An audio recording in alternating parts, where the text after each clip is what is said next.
And that was former Director of National Intelligence John Ratcliffe on this program back in March, warning the Biden administration that negotiating with Iran could be deadly, jeopardize peace in the Middle East. Since then, tensions in the region have only intensified. Israel ramping up airstrikes in Gaza in response to Hamas firing on Jerusalem and Tel Aviv on Monday. Joining me right now is the former Secretary of State, Mike Pompeo, who helped broker the deals between Israel and 4 Arab countries under the Trump administration, known as the Abraham Accords. Secretary, thanks very much for all of your work. Good morning to you. It is good to see you this morning. Good morning, Maria. It's great to be with you this morning. So before we dive into the crisis in the Middle East, you heard John Ratcliffe predicting what's happening. I want to get your thoughts on what you just heard from Devin Nunes about the origins of COVID-19. When you were at the State Department, what did you know about the origins of the coronavirus, sir?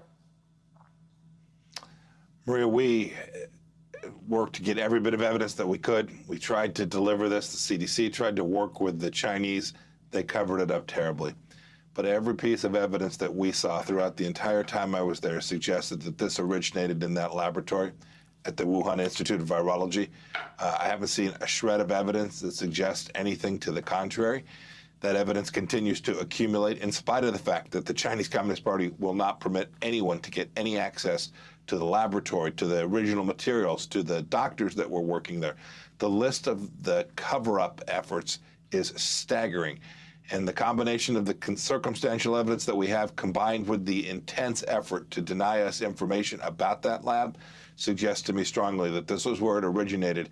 And Maria, as I think Devin said, the risk that something like this happens again from that laboratory or another Chinese laboratory is very real. They are operating and conducting activities that are inconsistent with their capacity to secure those facilities. And the risk of bioweapons and bioterror emanating from this region is very real.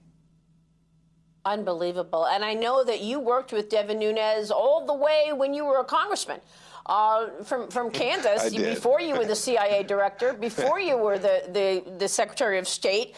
All right, real quick, one other question on this, then I want to move on. We've got a lot to talk to you about. We discussed a story on this program last weekend about a story broken by an Australian journalist, Shari Marxian. She said that the U.S. State Department obtained documents in May of 2020 revealing that Chinese military scientists discussed the weaponization of SARS coronavirus 5 years before the pandemic showed up.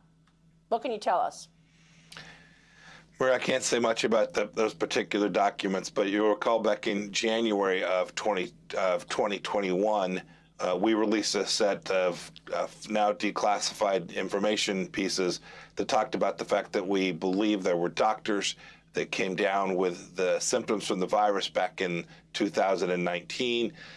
Deep knowledge that the Chinese Communist Party had about human-human transition long before they admitted it to the WHO or to the world.